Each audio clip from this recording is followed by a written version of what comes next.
ॐ अथ श्री शिवस्तोत्रम्। हिमालय उवाच त्वं ब्रह्मा सृष्टिकर्ता च त्वं विष्णुः परिपालकः त्वं शिवः शिवदोऽनन्तः सर्वसंहारकारकः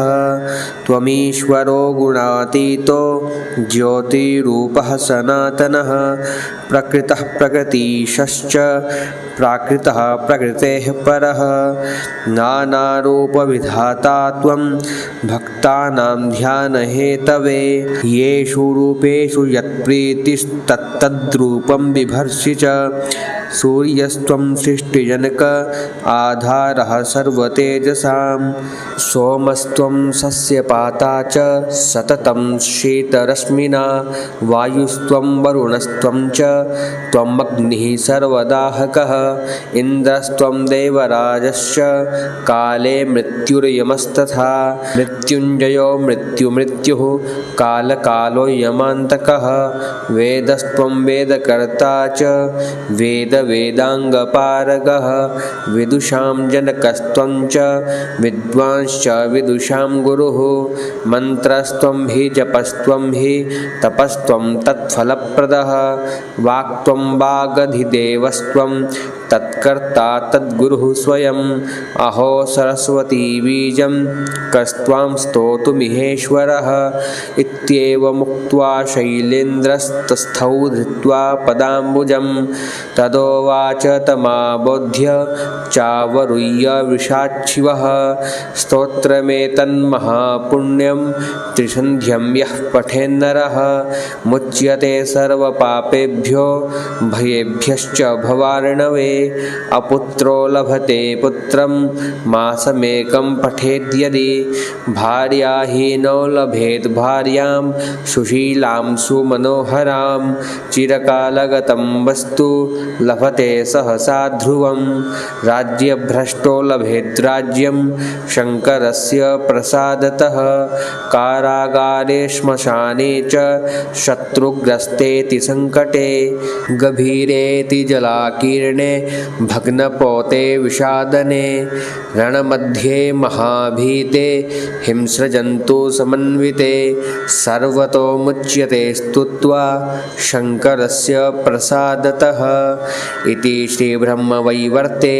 महापुराणे श्रीकृष्णजन्मखण्डे 38 हिमालयकृत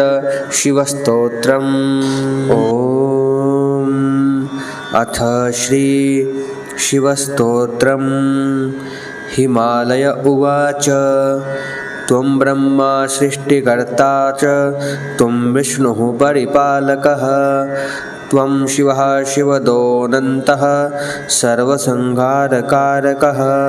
त्वमीश्वरो गुणातीतो ज्योतिरूपः सनातनः प्रकृतः प्रकृतीशश्च प्राकृतः प्रकृतेः परः नानारूपविधाता त्वं भक्तानां ध्यानहेतवे येषु रूपेषु यत्प्रीतिस्तत्तद्रूपं बिभर्षि च सूर्यस्त्वं सृष्टिजनक आधारः सर्वतेजसां सोमस्त्वं सस्यपाता च सततं शीतरश्मिना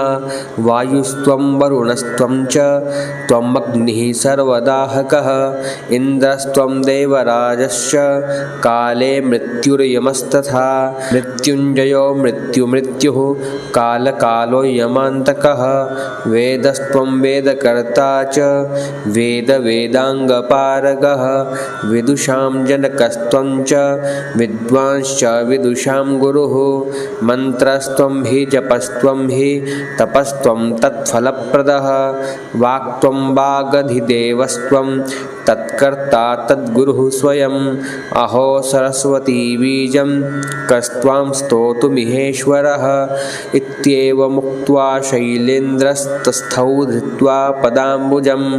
तदो तदोवाच तमाबोध्य चावरुह्य वृषाच्छिवः स्तोत्रमेतन्महापुण्यं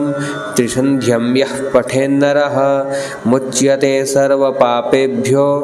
भयेभ्यश्च भवार्णवे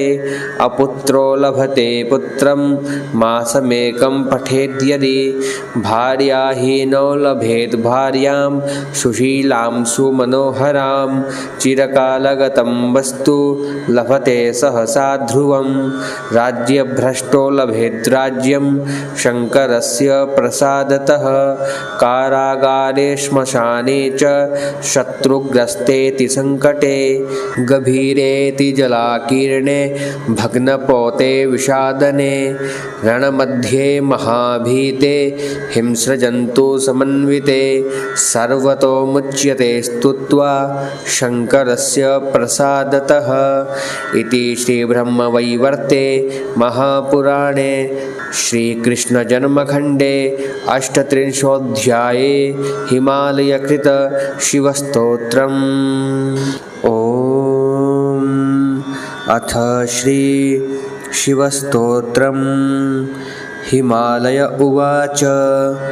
त्वं ब्रह्मा सृष्टिकर्ता च त्वं विष्णुः परिपालकः त्वं शिवः शिवदोऽनन्तः सर्वसंहारकारकः त्वमीश्वरो गुणातीतो ज्योतिरूपः सनातनः प्रकृतः प्रकृतीशश्च प्राकृतः प्रकृतेः परः नानारूपविधाता त्वं भक्तानां ध्यानहेतवे येषु रूपेषु यत्प्रीतिस्तत्तद्रूपं बिभर्षि च सूर्यस्त्वं सृष्टिजनक आधारः सर्वतेजसां सोमस्त्वं सस्यपाता च सततं शीतरश्मिना वायुस्त्वं वरुणस्त्वं च त्वमग्निः सर्वदाहकः इन्द्रस्त्वं देवराजश्च काले मृत्युर्यमस्तथा मृत्युञ्जयो मृत्युः